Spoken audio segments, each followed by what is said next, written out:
Dave, son, can you explain to us why it is that Americans like brainstorming? What? I don't understand the question. What do you mean? Well, it is just a stupid idea. And I said, what? And they said, well, it's intellectual laziness. And it was the moment when it was explained to me that from a Japanese perspective, what you should do is you should spend the time for weeks or months ahead of time looking at every possible factor, eliminating every option until you've only got one left, and then go ahead with that. It's, and really push forward with that. So it's the opposite of brainstorming. Welcome back to Asia AIM, the podcast that shines a light on the people, ideas, and innovations shaping business, marketing, and communications in Japan and across the APAC region. I'm your host, Robert Heldt. Today, we're exploring a topic that's often misunderstood: B2B brand storytelling in Asia, a space that's often seen as rational and data-driven, but where emotion, empathy, and cultural nuance play a much bigger role than most marketers realize. And to help me unpack that, I'm joined by someone who's been shaping stories for some of the world's biggest brands across Asia for nearly 4 decades, Dave McCaughan, founder and storyteller at Bibliosexual. Dave began his career at McCann in Sydney before spending nearly 2 decades in Bangkok, Hong Kong, and Tokyo, shaping strategy for global brands like Coca-Cola, Nestle, and MasterCard, including its iconic Priceless campaign. He founded Bibliosexual, a consultancy that explores how culture, media, and brand meaning intersect. Today, he helps companies like Tata Consulting Services, Nomura, and Tokyo Disneyland craft stories that connect, often powered by AI-driven insight. Dave, it's such a pleasure to have you here. Welcome to the podcast. Thanks for having me. It's great to be invited. Thank you, Dave. I got to start with the name, Bibliosexual. What's the story behind it? And how does it capture what you do? Well, it obviously, I chose it because people would always ask me a question. When I do workshops, as I'm about to do later today with companies, I always start by doing, okay, what's your elevator pitch? And of course, my elevator pitch is, hey, I have a company called Bibliosexual. Of course, people always, as you did, Robert, what the hell does that mean? Right? Actually goes back a long, long time. Before I got into the world of advertising, etc., I was actually a children's librarian back in Sydney. And working in public libraries all those years ago, you had a lot of downtime. So I would just randomly read novels. And one novel mentioned a character who was a bibliosexual. So I had to look that up. And I discovered that there was a real term that refers to people who have a particular attraction through smell and touch to books. And it actually means that a true bibliosexual is somebody who is sexually stimulated by the smell and touch of a book, okay? But in a broader sense, it also means that there are things about mediums that we can't control the way we react to them, okay? Mm-hmm. And so when I decided to set up my own consultancy, my focus has always been on what matters to people. But as you and I both know, Robert, what matters to Robert might be different from what matters to Dave. But also a lot of the things that matter to us aren't rational, or we don't think they're rational, right? Now, the truth is there is a particular enzymes in the glues of books that actually stimulates everybody's brain. And about 1 in every 500 million people, it's extreme and they become sexually stimulated by it. So there is a fact behind it. But the emotional side overcomes because, of course, you see bibliosexual and you go, wow, this guy's, what the heck is this guy about? In fact, the company's registered in Hong Kong. And when I first tried to register it, the accountant I was using, he literally said to me, is this some sort of porn site or what? So, it gets people talking. I'm glad you could overcome that registration in Hong Kong, and it's definitely a name that captivates people's imagination and wonder what's going on here. Right? Yeah, and to the topic of the day, I mean, if you think about B2B communication, quite often we forget about that. A core of B2B communication is like a typical businessman, not so much now because I sort of do a bit of consulting and work from home and stuff, but if you think about a normal day, you're meeting people all the time, you're getting introduced to people, you need tags in your head, Well, Robert stands out to me because the first time I ever saw him on screen, he looks so sharply dressed, right? Dave stood out because he's got this weird business name, what is your tag? What's going to be memorable about you? Yeah, that's true. And especially today in the sea of content and constant advertising and promotion, you really need to stand out, right? Yeah, exactly. Yeah. Yeah. So you've spent 40 years working across Asia with several brands from the likes of Coca-Cola, B2C, to Tata Consulting Services, B2B. What's kept you fascinated by this region and the people and the stories that you see happening in the APAC region? Well, I ended up moving to Asia 30 years ago, and it was a transfer. I was working for McCann, the big global ad agency in Sydney. I'd done some work in Sydney on some relatively innovative qualitative research techniques, and I was asked to move to Asia and expand that across the region, but also to help particularly Coca-Cola and then some other global clients understand what was happening in Asia. And of course, one of the things that I found out that I was relatively good at, and that was very helpful to the companies I was working with, was I was fascinated by the differences and the similarities. So if as you know, Asia is a bit of a false construct, right? I mean, I literally in my early days would get questions like, Dave, what's the difference between Korea and India? And of course she'd go, what's the similarity between Korea and India,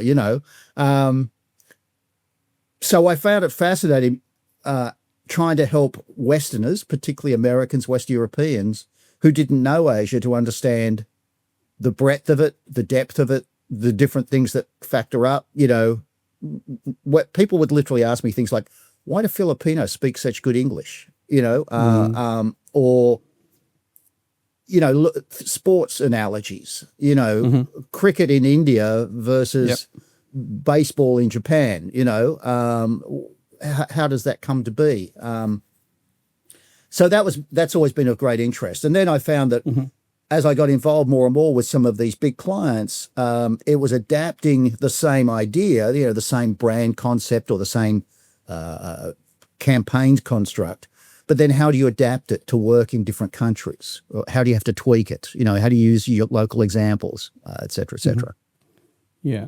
Yeah. So there's definitely differences and similarities as well. But from a storytelling perspective, right, what have you seen differs in these different Asian markets? Because you got to connect with each of the audiences, right? Yeah. Well, construct-wise, there is no difference, right? Stories, there's much more famous people like Robert Campbell, etc., much more famous authors than I that have delved into the nature of stories around the world. And we know that in every culture that's ever existed in humankind, there's only ever been 7 stories. But the way in which you adapt and tell those stories, because you have to have local relevance. So, I often use, because I'm an Australian, we use sports examples for everything, right? So quite obviously, as you think about analogies in different marketplaces, for example, if you were in the United States and you were in a business meeting, it would not be unusual to hear somebody say, yeah, our new warehouse is the size of a football field. Now, if you're in America, you're pretty sure they're referring to an NFL football field, right? Yep. But if you were in Asia, depending on where in Asia, you might be referring to a football field as in a soccer field, right? Yes. And that might be the so an EPL English Premier League field would be the normal size. But most people don't realize that an English Premier League football field is about 50% bigger than an NFL field. But if you're dealing with Australians, you might say an AFL field. Now, do you know what Australian rules is? It's a peculiar form of football only played in Australia. Now, the typical AFL field is 3 times bigger than an English Premier League field, which means it's like 4.5 times the size of an NFL field. So when you say oh, my factory is the size of a football field. Yeah. What do you mean, right? So you need to know locally. It's the same with if you're using movie stars, singers, et cetera, et cetera. We've seen in the last few years the explosion out of Korea of the success of Pink Black and all sorts of other Korean singers and groups, right? But 10 years ago, if I'd been sitting in the Philippines and I started talking about Korean singers, most people in the audience would be, who the hell is that, right? That's right, yeah. Similarly, if you're in the Philippines and you can manage to plug in an example of a local star or a local band or a local sportsman or something, the audience reacts better naturally. You know, if I'm in Mumbai and I start talking about cricket stars, everybody, oh, this guy's a hero, right? That's right. If I do that here in Bangkok where I live, the audience goes, what's cricket? Like they literally don't know, right? And they've never heard of these people. So you have to work on not just those things, but cultural relevances. One of the flukes of luck that I had was when I was in senior high school in Australia, there had been a course in modern history where it was 3 terms, and in each term you did the modern history of Japan, the modern history of China, the modern history of India. So unlike most Westerners, when they first arrived in Asia, people would react to me because I'd actually be able to talk a bit about the Meiji Revolution in Japan or, and what that meant. And I would literally get like, how do you know that, right? Because people love it if you know a little bit about their culture, their history, et cetera, et cetera. Absolutely, yeah. So, in B2B marketing, people often think it's logic and less emotion. What are the biggest myths about storytelling in B2B that you've seen and that you helped to dispel? Yeah, the first one is exactly what you mentioned. The world loves to think that if you're talking to mums about baby products, well, emotion's great. You've got to have a lot of pink little babies and, all that sort of stuff, right? If you look at communication to anybody, what impacts people is emotion. Now, with B2B, you have to be careful because people like to think that business decisions are made 100% on rational decisions, and rational decisions are based on things like numbers and scientific facts and, stuff like that. But then if you look through the history of decision-making in B2B, you'll find that again and again and again, well, that's not true. I mean, we're seeing this play out in the bigger world at the moment through what's going on with the American government and some of the policy changes that are happening there. And, a lot of us in the world go and scratch our heads and go, but doesn't that go against what rational thinking says? The whole vaccination debate since, during and since COVID, right, around the world, right? All the science, or the great majority of science says this, but a few people don't like that. So what we've had to do is use emotional takes to get people to believe it. As I like to point out, if you're using data, numbers, percentages, research results, et cetera, which number you pick and how you present the number is an emotional decision, dependent on have you understood the audience? Have you understand what will convince them and how they will be convinced? I always like to give the example a long time ago, before I moved to Asia, when I was still living in Australia. One of our clients was IBM. And they came to me and said, look, we have these, I hope you're old enough to remember, 30 plus years ago, IBM used to sell computers that were twice the size of the room you're sitting in, right?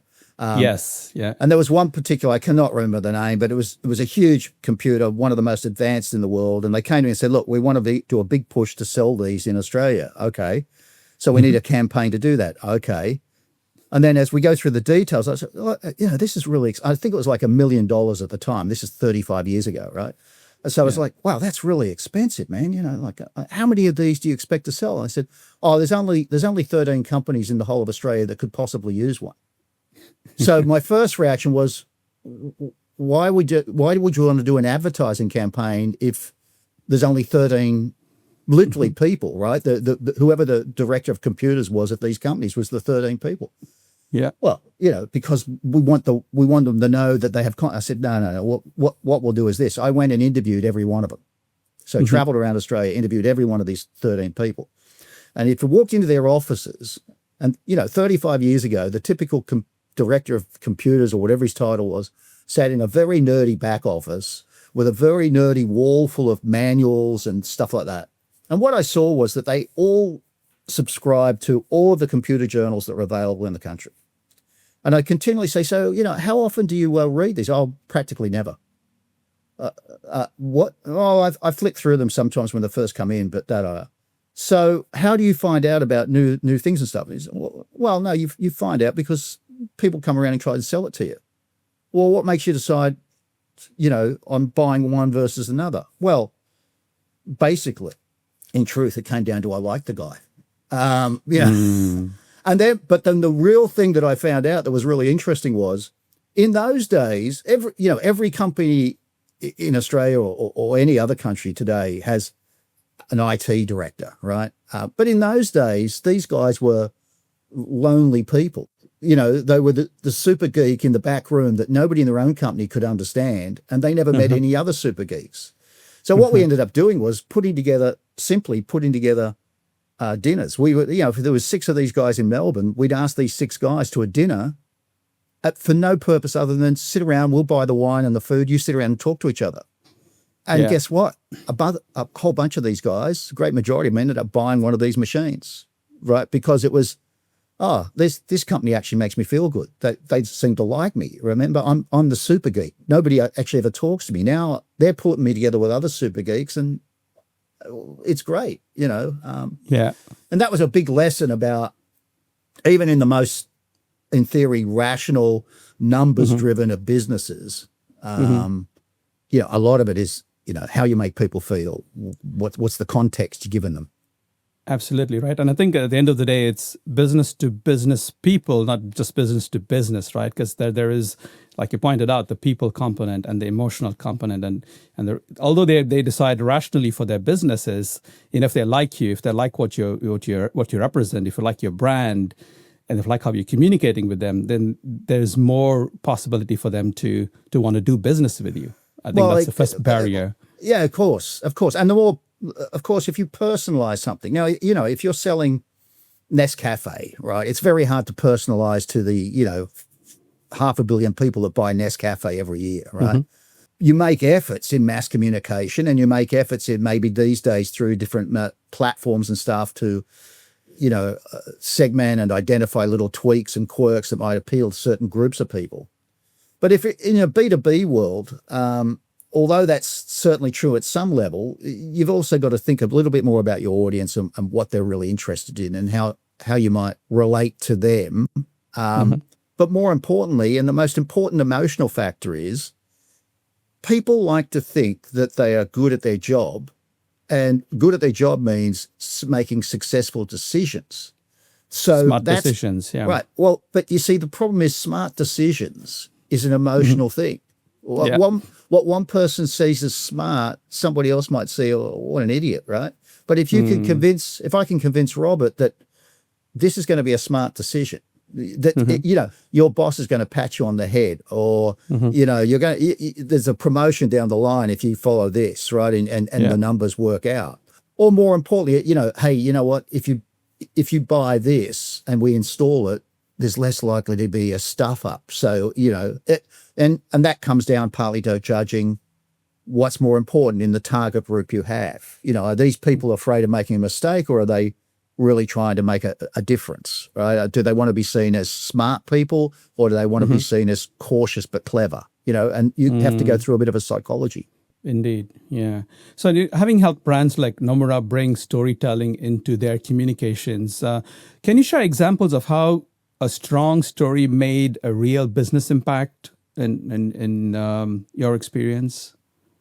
Yeah, I'll give you 2. One was, now this is a very small scale one, right? So a few years ago, a friend of mine who runs a little design agency rang up and said, Dave, there's this company in Myanmar called Crown Cement, cement maker, right? They want me to redesign their sacks, the packaging. But I think they need something more than that. So could you come with me? So we fly to Mandalay to meet this client. And of course, cement most of their sales is not to individuals, right? Most of their sales is B2B. Now, Yep. this particular brand, it was a couple of generations old. It was by far the biggest brand in northern Myanmar, but its business had been hugely affected because a couple of years beforehand, out of nowhere, Japanese, Korean, Chinese cement makers were all building factories and now distributing in that part of the world. So they from having 60% market share, they were down to 25, right? So it's like, Wow. well, what are we going to do? Yeah. And what we had to explain and work through was there is no difference in a bag of cement. Take the packaging away, the product is basically the same, right? There were no it's not like some Japanese company was coming in with cement that would dry 3 times faster and be 5 times harder, right? Yeah. What we then did was figure out, well, what would matter to the people they were trying to sell to? And their primary audience was things like local governments and authorities, the state and national government authorities, the education boards, businesses that were building new buildings and factories, right? And we came up with an idea which was, okay, the name is crown, and they didn't want to get rid of the idea of the crown, but we redesigned the crown so that actually the tops of the crown looked like people, and the crown itself then sort of slowly turned into a river. Now, the reason for this was the river that runs through northern Myanmar was like the connecting thing of all the communities. And what we did was we put together a story that their salespeople could tell that said, look, Crown is about bringing together the people and the communities and making them stronger, okay? And that allowed the brand to say, our heritage is with you. We understand the marketplace better than anybody. We understand the needs of the people, which is to look for safety. We need what you as a business need, or an education department or a state authority is. You want to make sure you got a building that the community will approve of, right? Because it's safe and those sorts of things. So that, in a small way, that made a big difference. It's not like we did the communication that was involved was, yes, the packaging and the design of posters and stuff, but it was mostly just, here's the story your salespeople have to tell, right? And it's reminding people of the values that you have. That's a really good example of how you tapped into what the local culture is, and being a local brand, how the local brand is helping to build the infrastructure of the communities they live in, and really tap into that internal, feeling of who they're selling to. Right, that's really nice. Thanks for sharing. Yeah, sort of on the more mass scale. A few years ago. I don't know if you know, and your audience knows, that Tata Consulting Services is the second biggest consultancy company in the world after McKinsey. Yeah, they're owned by the Tata Corporation in India. In India, in a city called Pune, they have their own university campus and they bring in people from all over the world for their multiple companies to do courses. I taught a couple of courses there on brand building and storytelling. And then over COVID, towards the end of COVID, I got a phone call to say, look, we'd love to put together a course for our consultants on how they can tell stories better, because most of them were computer guys, accountants, very smart people. You didn't become a Tata consultant unless you're a really smart guy. But they said, look, we just think they could all be better at storytelling. So we put together a program which was done via Zoom, and it was each program was 3 3-hour blocks, all done in 1 week. And it was basically, but the interesting thing for me running this was each time we did it, there was somewhere between 250 and 400 people on the other end. Wow. But they had to be interactive workshops. So I was doing all sorts of like mass quizzes and all sorts of stuff, right? That was a lot of fun experience for me. But the purpose of it was the realization inside Tata that, yes, you can be the smartest accountant on the planet, right? You can be the smartest IT guy trying to help restructure, the way a company's using its IT or whatever. But ultimately, you have to be able to convince some senior people on the client side of what you're doing, why they should use you in the first place. So that's one story, right? What are we going to do? That's another story. How are you going to continue afterwards? And how do you assess whether this is working? Now, these are not about rational numbers. These are not, just, well, we're the second biggest consultancy. You should use us. Yeah, but tell me more, right? We think that your company should put in place this type of IT system, and we can help do that. Why? Well, it's the best because of, and you ream a whole bunch of factors in. And on the other side, the IT director might get some of the numbers, but the finance director who's got to sign the check and the CEO who's got to approve it all might be sitting there going, what? So you have to build a story about how that's going to specifically help them or their business or them as individuals, right? And so that was an interesting experience, for me in helping. I ended up putting 2,500 people through these courses. So, it was an interesting experience getting the feedback and understanding, because the number one feedback is when you start doing a workshop or you're working with a company to help them figure out their storytelling is, but I only deal with data. My clients are not interested in stories; they're just interested in the data. And you go, yeah, but which piece of data did you show them? I'm sure you have a million pieces of data. Why? Well, as soon as you start picking a piece of data, you storytell it, right? And how are you framing it? How are you making it understandable? What that really means, right? Now, if you're talking to a very technical audience, the way you might tell it will be more technical. If you're talking to a less technical audience, then you've got to use a bit more generalization in terms of analogy, etc. Absolutely. Contrasting India, I'm from India myself, so I do know about Tata Consulting Services and, major group, right, holding company Tata.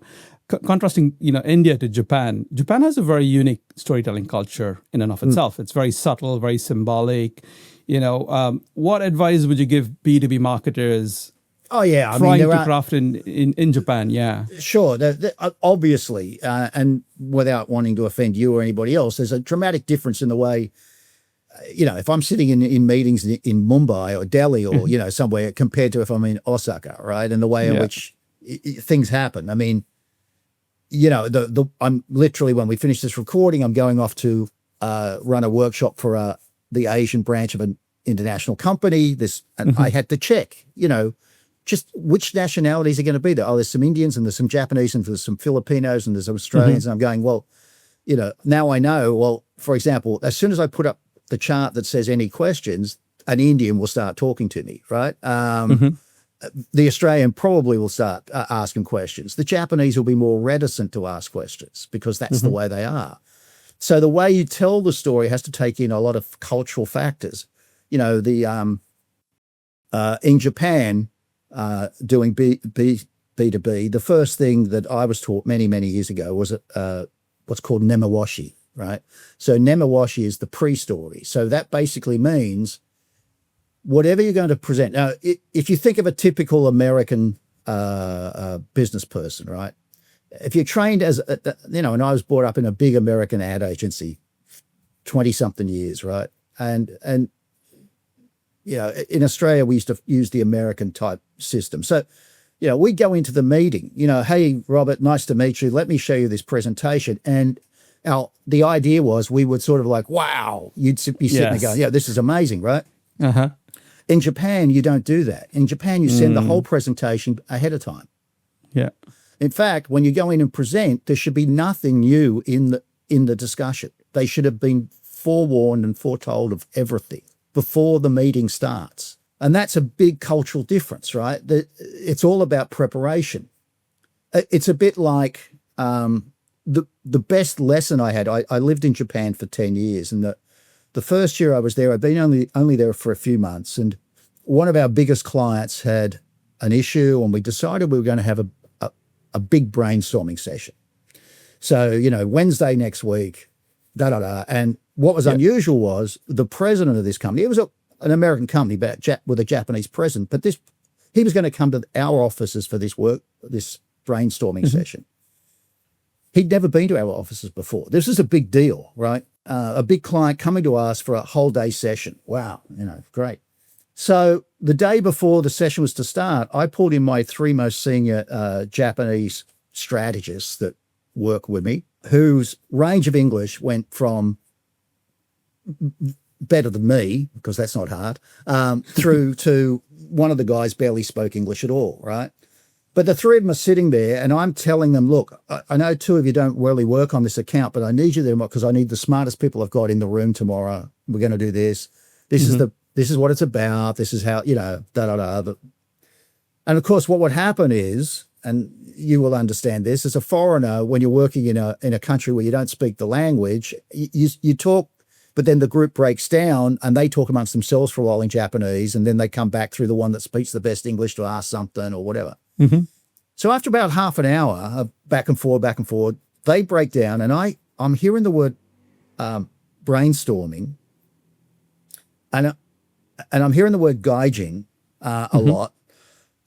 And then one of the guys turns to me and says, Dave-san, although you have not worked with us for very long, now I'd been there nearly a year. So in Japanese terms, a year is a very short time. Okay, that means you're brand new, right? So although you have not worked with us very long, we believe that you understand Japanese and the way we think. Oh, thanks very much. So we have a question for you. Now, you've got to remember, these three guys had worked for this American ad agency their whole careers. They're now in their mid-late 40s. So they spent 20, 25 years working for an American company. Yeah. They must, between them, have sat through thousands of brainstorming sessions.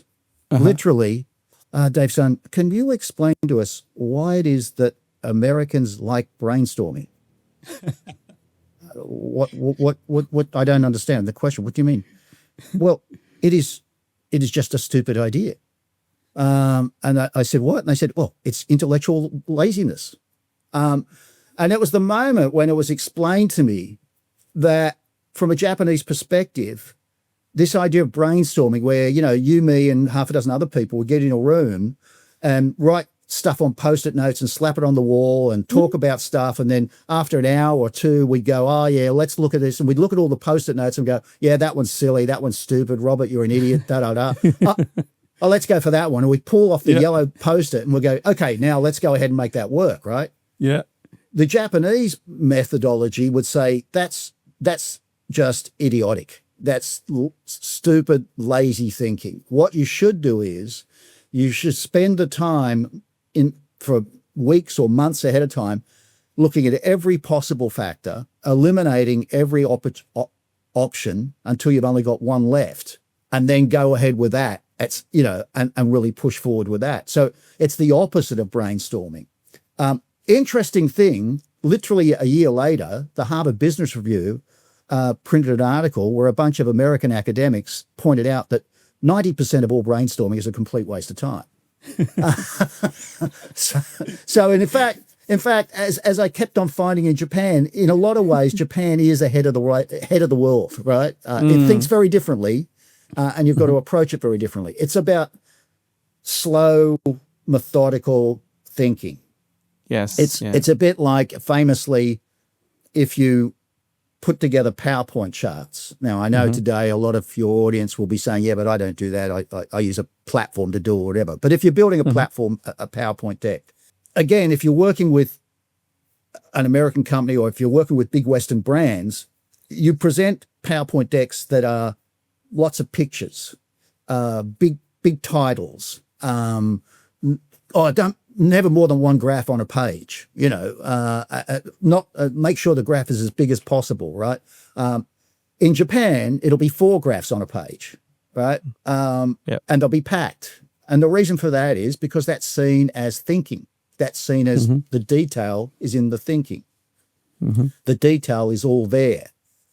But that doesn't mean that you're not selectively picking what to put up there. And this is always my thing is, the way you do it may be different by different cultures, but the process is still selective. You don't show everybody everything you have. You show them the bit that makes up a story. And the story is always based on, this is what I think will convince them, okay? And that's when you come back to this whole thing of emotion, or what's going to make get the right reaction, etc. That's right. Yeah, no, absolutely. And I think, you explained it very nicely about how a lot of information is important in the Japanese context of business. And their way of processing information and making decisions, deducing the right decision to make, right? And then a lot of planning and preparation before action, right? And it's completely counter to the Western way of thinking. So let's put all the ideas on the table, let's discuss it, and then see which the brightest one that comes out, right? Yeah. And again, this idea of nemawashi, do the homework, have the pre-meetings, get some buy-in, and then go make the formal presentation. It's patience. I mean, the one thing, I was in Japan recently for a few weeks, partly to give some talks, etc. But again, it came home to me again and again. Dealing with a mixed audience is very different to dealing with a purely Japanese audience, because the purely Japanese audience wants more background. They want a slower build. If you're having meetings with a Japanese client, again, many non-Japanese will go over there and they say, well, we've got a meeting with XYZ company. Great, let's go for it. Now, you've got to realize that first meeting is basically just hello. It's just to present yourself. The second meeting is to make sure that the room temperature is good, that everybody's feeling good. The third meeting is, and it might take 4, 5, 6, 7 meetings before you actually get into the detail, right? That's right. Because you've got to slowly build the relationship is much more important.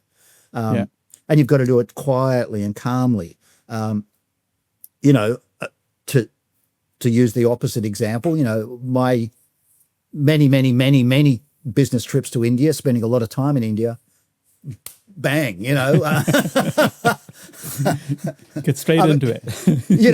I was very lucky when I first started going to India 30 years ago. I was, maybe you're old enough to remember when Coca-Cola relaunched in India after just over 30 years ago, after being out of country, kicked out for 17 years. That's right, yeah. So one of my early projects in Asia was to help lead the campaigns to relaunch Coke in India.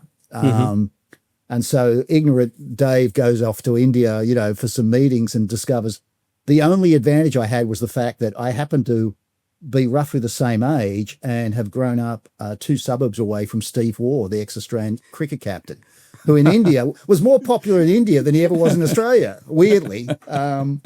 So you're very quick. I found that very early. So every meeting I went into, I somehow managed to weave that into the discussion, got them excited and keep the conversation going. That's really good.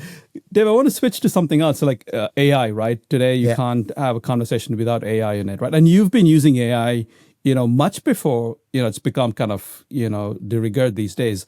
What tools have you been using for storytelling insights? How has it changed the way you find and test brand narratives? Yeah. So when I left the corporate world with McCann just over 10 years ago and set up Bibliosexual, one of the first projects I got involved with was for Shiseido.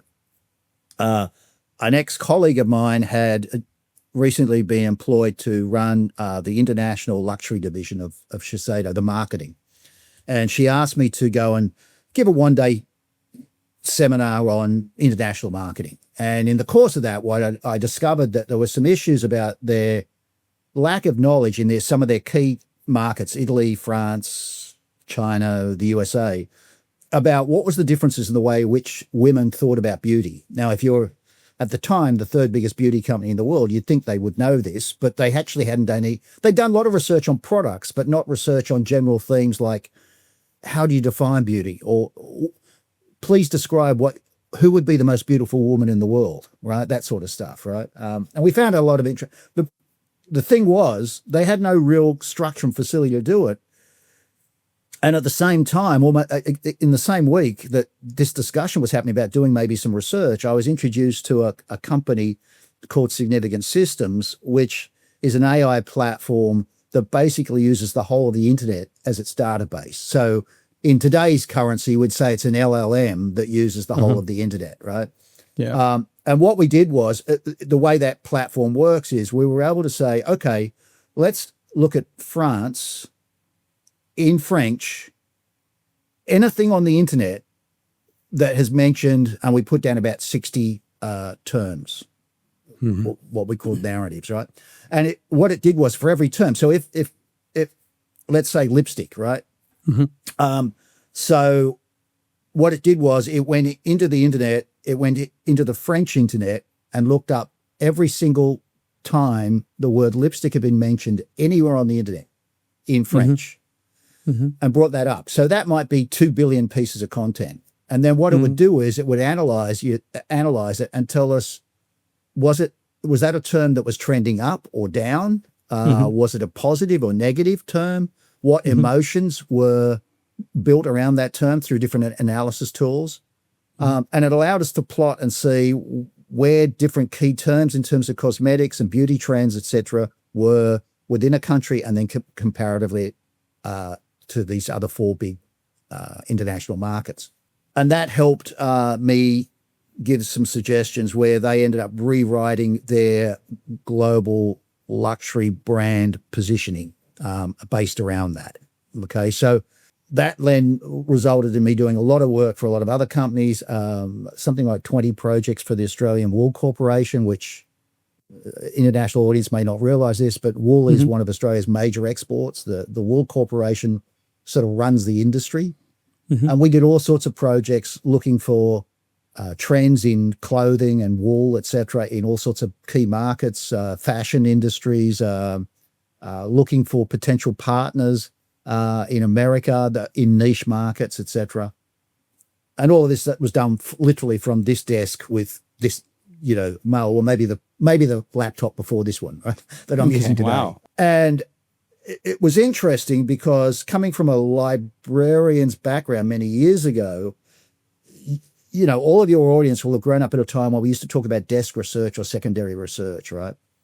Well, this is, if you like, that desk research for the 21st century. Because in the old days, if you'd said to me, I need to find out about beauty in France, I'd have to go to the library and look. Or, after about 2005, you'd go to Google and you'd search Google and see whatever you could find and read stuff, right?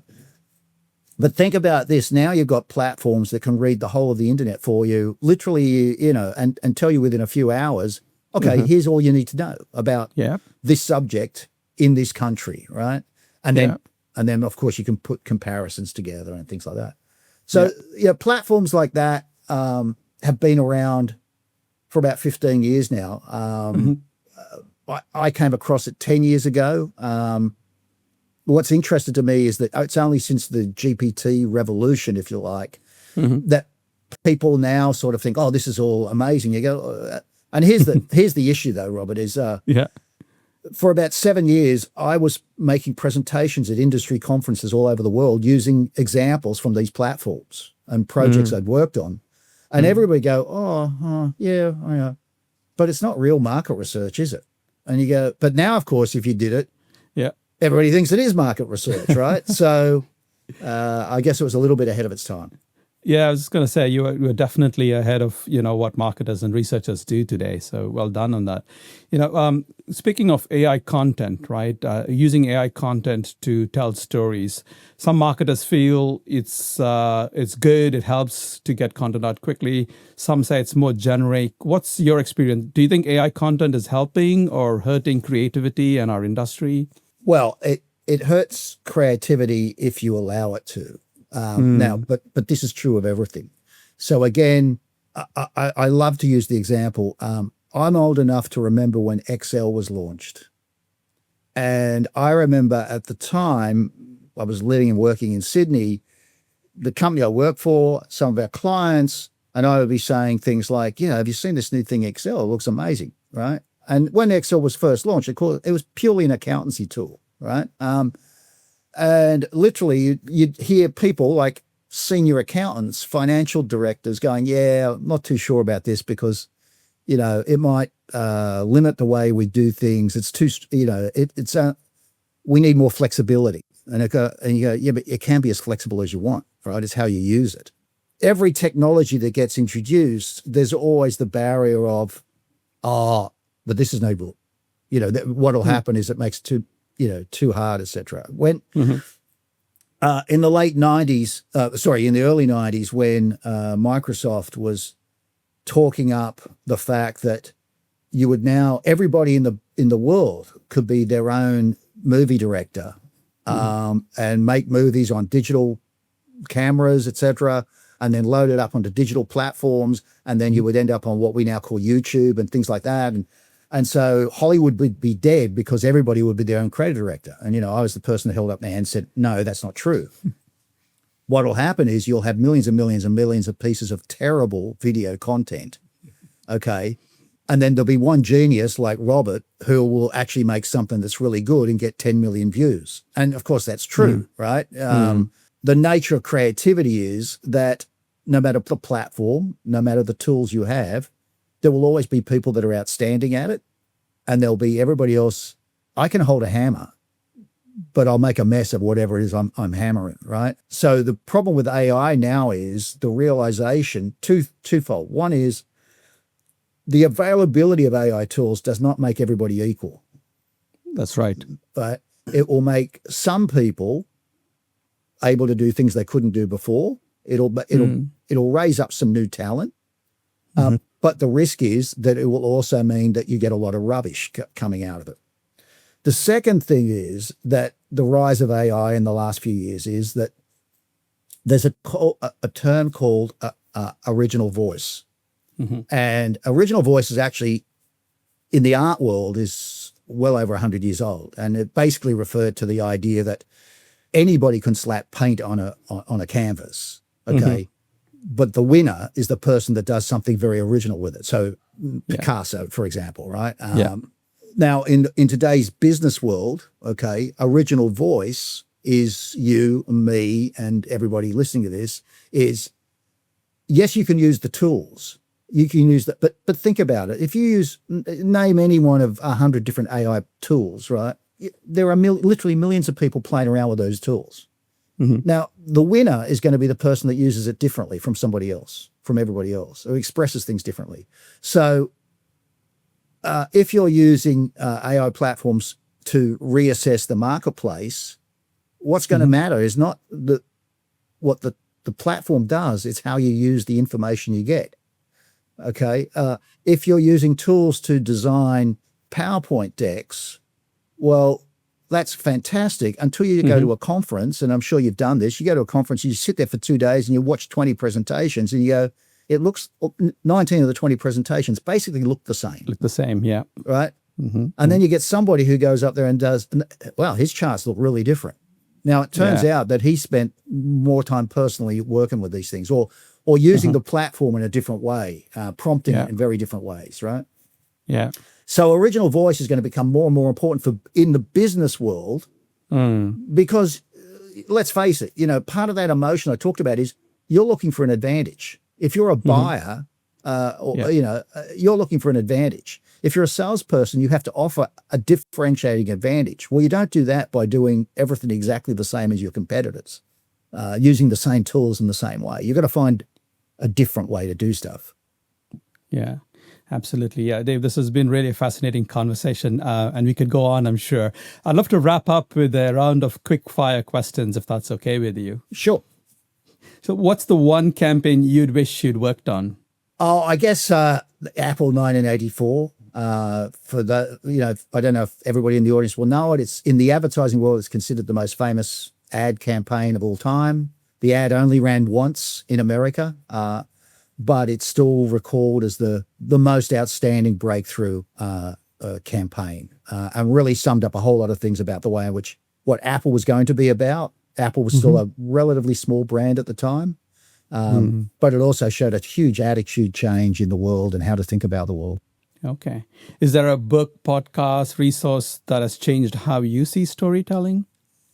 If you read Hans Rosling's book, it's called Factfulness. Hans Rosling was an academic. He was actually a demographics academic who reinvented the way in which we do use numbers and graphs and statistics. Go online and look up the videos of Hans Rosling. Unfortunately, he died a few years ago. His book Factfulness is full of interesting ways to relook at the numbers and the way in which you use numbers and the way you present numbers. Very useful. Yeah. Thanks for that. We'll put that in the show notes for our audience. And what's the one Asian market that still surprises you, and why? To be honest, it's always Japan. And the reason for that is that it's the most different. I remember about 15 years ago, I was in Paris and at a meeting, and somebody asked me, well, how are things different in Asia? And I said, look, you've got to understand, in the business world, if you said America is there, right, and American business practice is sort of by default sort of the global standard for good or bad, right? So there's America. And then there's Western Europe. It's there, right? And then there's France, because they like to be a little bit different, right? And then you've got Asia, so sort of India and China. And there's differences, but they're sort of they're like this. And then you've got Japan. It's way over here. Because things just work differently there. But it's also because in its own way, and people sort of downplay it now, but it's a country in which so much stuff is presented and found that often when it gets transformed and relaunched in India or America or wherever, we don't realize it came from Japan, but they come up with so many new ideas, right? They've affected so many things that we do. Yeah.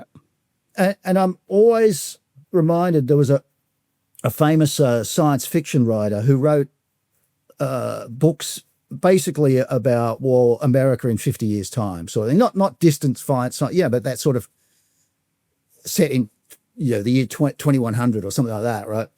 But he was interviewed once, and the interviewer said, so I see that you spend, for the last 15 years or something, you spend 3 or 4 months a year in Japan. Why do you love Japan so much? He said, I write about the future. That's where Japan is. And it's always amazing to me how every time I go there and spend time there, there's ideas there, and I go, yeah, that'll catch on. That will be something big in the future. Yeah, indeed. Yeah. Dave, thank you so much for sharing your insights and stories with us today. It's been fascinating to hear how you've connected data, culture, and creativity to help brands tell stories that truly resonate, especially in this often overlooked B2B space. Thank you very much, Robert. Thank you. Thank you. So that was Dave McCaughan reminding us that with empathy and deep understanding of local culture, even the most technical brand can tell a story that truly sticks. If you'd like to learn more about Dave's work, visit Bibliosexual. We'll include the link in the show notes, and along with his LinkedIn profile so that you can connect with him directly. Thank you very much for listening or watching to Asia AIM Podcasts. I hope you enjoyed this episode. If you did, please do subscribe wherever you get your podcasts. And I'd also love for you to give us a review. Review helps to make the show discoverable to others. So until next time, I'm Robert Heldt, and I'll be back soon with more conversations on how to win in Asia's dynamic and diverse markets. Thanks for tuning in to the Asia AIM podcast. If today's conversation sparked new ideas or insight, be sure to subscribe, rate, and share the show. For more resources, tips on doing business in Asia, or to book a meeting with our team, visit asiaimpodcast.com. Stay curious, stay connected, and we'll see you in the next episode of Asia AIM.